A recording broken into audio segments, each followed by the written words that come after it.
వీక్షకులందరికీ నమస్కారం.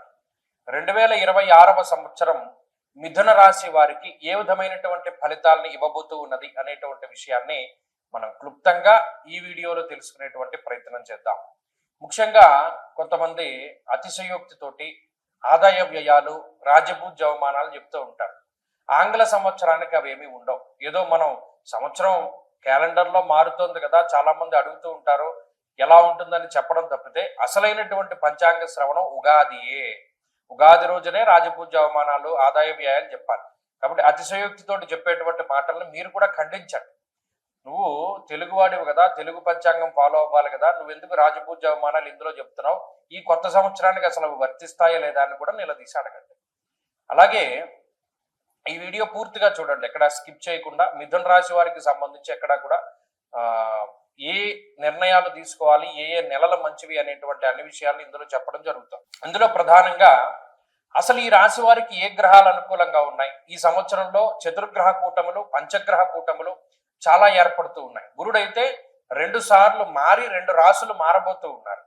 శనేశ్వరుడు వక్రగతి, రాహు యొక్క మార్పు, ఇవన్నీ కూడా ఈ సంవత్సరంలోనే జరగబోతూ ఉన్నాయి. అటువంటి సందర్భంలో ఇప్పుడు ప్రజెంట్ ఉన్నటువంటి రాహువు మీకు 9వ స్థానం ముందు సంచరిస్తున్నారు. అంటే రాహు బలం లేనట్టే లెక్క. ఈ సంవత్సరం చివరిలో ఆ 9లో ఉన్నటువంటి రాహు వల్ల అష్టమంలోకి వస్తారు. అంటే ఆయన వెనక్కి ప్రయాణం చేసే స్వభావం కలిగిన గ్రహం కాబట్టి అష్టమ రాహు కొంత ఇబ్బందికరమైనటువంటి ఫలితాన్ని ఇస్తాడు. అయితే డిసెంబర్లో మారతారు కాబట్టి ఆ ఫలితం ఈ ఆంగ్ల 2026వ సంవత్సరంలో మీకు రాదు. 9వ రాహు ఫలితం మాత్రమే మీకు వస్తుంది. ఇక శనేశ్వరుడు దశమ కేంద్రంలో, కంటక శని అంటారు, కేంద్రంలో ఉన్నటువంటి శనేశ్వరుడు. ఆయన ఈ సంవత్సరం మొత్తం అక్కడే ఉంటారు. మధ్యలో కొన్ని సార్లు వక్రిస్తారు, కొన్ని సార్లు మామూలుగా మారుతారు. ఏదైనప్పటికీ ఆయన స్థానం అయితే మార్పు ఉండదు, ఆయన అక్కడే ఉంటారు. కాబట్టి ఈ కంటక శని నిజంగా కంటకప్రాయంగానే ఉంటాడు. ఆయన ఏం పెద్ద యోగించే గ్రహం కాదు.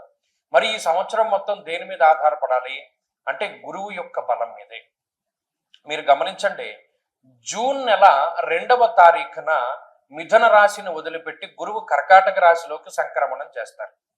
ఆ జూన్ 6వ తారీఖు వరకు పూర్తిగా 3 దీర్ఘ సంచార గ్రహాలు ప్రతికూలంగా ఉన్నాయి.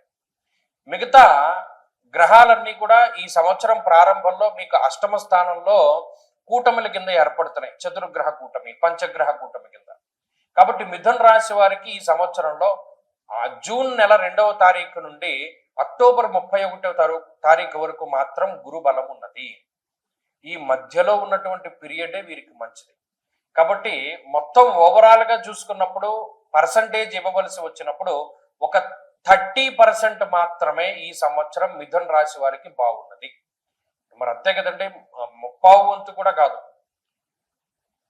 30%, 30 వంతుకు పైన.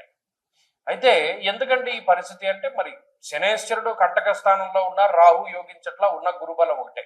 మరి ఎలా అండి మేము బతికేది మీరంత దారుణంగా చెప్తే అంటే, జాతకం, మిథున రాశి వారి జాతకంలో దశాంతర్దశలు గనక బాగుంటే ఈ గోచార పరిస్థితులన్నీ ఓవర్కమ్ చేయగలుగుతారు.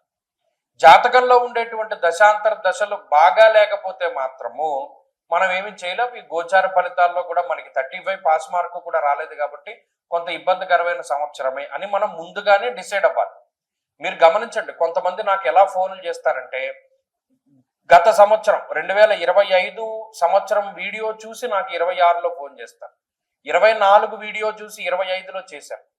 నిజంగా మరి ఈయన చెప్పింది జరిగిందా లేదా అని చూసి చెప్పిన వాళ్ళు చూసి మళ్ళీ ఇప్పుడు ఫోన్ చేసామంటే ఆ సంవత్సరం అలాగే ఉంది, స్టార్టింగ్లో మీరు మాకు వ్యతిరేకంగా చెప్పారని చూడలేదు, కానీ నిజానికి చూస్తే అలాగే జరిగింది, కొంత ఇబ్బందులు ఎదుర్కొన్నా మేము దాటగలిగాం అనేటువంటి వాళ్ళు ఎక్కువ మంది తగులుతారు. కాబట్టి ఇక్కడ జాతకం ఎలా ఉందని తెలుసుకోవడం ముఖ్యం. మీకు అనుకూలంగా ఉందా, ప్రతికూలంగా ఉందా సెకండరీ. అనుకూలంగా ఉంటే ఫైన్, వెళ్ళని గుడ్. ప్రతికూలంగా ఉంటే ఏ చర్యలు చేపట్టాలి, ఏ రకంగా జాగ్రత్తగా ఉండాలని తెలుసుకున్నవాడే బుద్ధిమంతుడు, స్థితప్రజ్ఞుడు. మీరు గమనించండి, గ్రహస్థితి అనుకూలంగా లేనప్పుడు ఏ పని చేయకూడదు, గ్రహస్థితి అనుకూలంగా ఉన్నప్పుడు ఏ పని ప్రారంభం చేసినా అది ఆటోమేటిక్గా ముందుకెళ్ళిపోతుంది.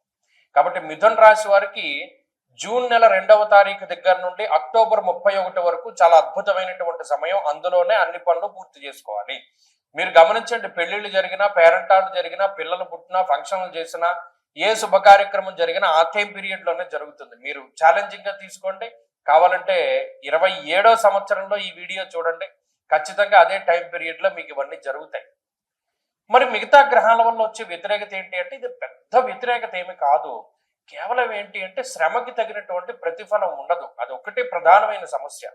ఏమంటే మనం ఆకలిస్తుందండి, భోజనం చేసాము, మనం ఎంత తిన్నా మన ఆకలి సరిపోవట్లేదంటే లోపల ఏదో రోగం ఉన్నట్టే కదా. లేకపోతే ఇంత తింటే మన ఆకలి తగ్గిపోయిందన్నా రోగం ఉన్నట్టే. మనకి ఎంత ఆకలేసిందో అంతా తింటేనే మనం ఆరోగ్యవంతుల కింద లెక్క. అలాగే మనం తక్కువ పని చేసి ఎక్కువ ఫలితం వచ్చినా ప్రాబ్లమే. ఎప్పుడో భవిష్యత్తులో ఇది కొడుతుందిరా మనల్ని అని అనుకుంటాం. ఎక్కువ పని చేసి తక్కువ ఫలితం వచ్చినా ప్రాబ్లమే. ఎందుకు? మనం పని చేసిందంతా వృధాగా పోయిందని అనుకుంటాం. మనం ఎంత పని చేసామో అంత రిజల్ట్ రావాలి. కాబట్టి ఇక్కడ వచ్చే సమస్య ఏంటి అంటే మిథున రాశి వారికి పని ఎక్కువ, ప్రతిఫలం తక్కువ. ఈ సంవత్సరంలో అదే ఎక్కువ కనబడుతుంది.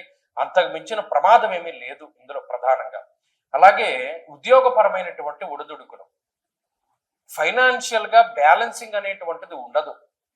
ఓ నెలేమో డబ్బు మిగులుతుంది, ఓ నెలేమో డబ్బు లోటు బడ్జెట్ ఉంటుంది, ఓ నెలేమో అస్తవ్యస్తంగా ఉంటుంది, ఓ నెలేమో అనుకోని ఖర్చులు ఉంటాయి.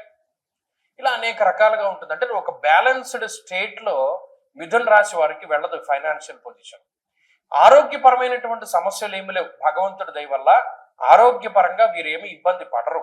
ఎందుకంటే ప్రమాదకరమైనటువంటి గ్రహస్థితులు ఏమీ లేవు కాబట్టి హెల్త్ ప్రాబ్లమ్స్ లేవు.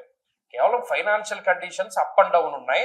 అలాగే ఉద్యోగపరమైనటువంటి విషయాల్లో అప్ అండ్ డౌన్స్ ఉన్నాయి.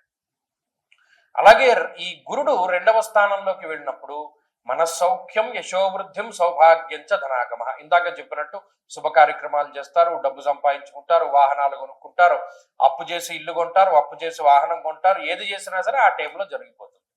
సరే, ఇది గ్రహస్థితి గురించి చూచాయిగా మనం తెలుసుకున్నప్పుడు ఇప్పుడు మనం దీన్ని ఎలా పెంచుకోవాలి? ఇందాక చెప్పాను, జాతకంలో దశలు అంతర్దశలు బాగుంటే మెరుగుపడుతుంది, లేదంటే అవి కూడా దెబ్బతిన్నాయి. అప్పుడు ఏం చేయాలయ్యా అంటే మొట్టమొదటిగా ఈ సుబ్రహ్మణ్య ఆరాధన కానీ శివారాధన కానీ ఈ రెండు ప్రధానంగా చేస్తే గ్రహ బాధలు వెంటనే తగ్గుతాయి. ప్రతిరోజు చదవలసినది రుద్రకవచం. ప్రతిరోజు రుద్రకవచ పారాయణ చేయడం మంచి ఫలితాన్ని ఇస్తుంది ఒకటి. రెండవది, ప్రతి నెల మాస శివరాత్రి వస్తుంది. ఆ ప్రతి నెల మాస శివరాత్రి రోజున ఖచ్చితంగా శివుడికి అభిషేకం చేయించుకోండి. ఏకవార రుద్రాభిషేకమై చక్కగా చేయించుకోండి మీ పేర్లతోటి. అది ఈ 12 నెలల్లో ఒక మాస శివరాత్రి, మహాశివరాత్రి అది ఎలాగో మనం అందరం చేసుకుంటాం. మిగిలింది 11 నెలలే. ఆ 11 నెలల్లో చక్కగా రుద్రాభిషేకం చేసుకోండి. ఈ రకాలైనటువంటి సమస్యల నుండి బయటపడతారు. ప్రతిరోజు చేయవలసినటువంటిది రుద్రకవచ పారాయణ. రుద్రకవచాన్ని ప్రతిరోజు పారాయణం చేస్తూ ఉండండి. ఖచ్చితంగా మీకు మార్పు వచ్చి మంచి ఫలితాలు పెరుగుతాయి. స్వస్తి.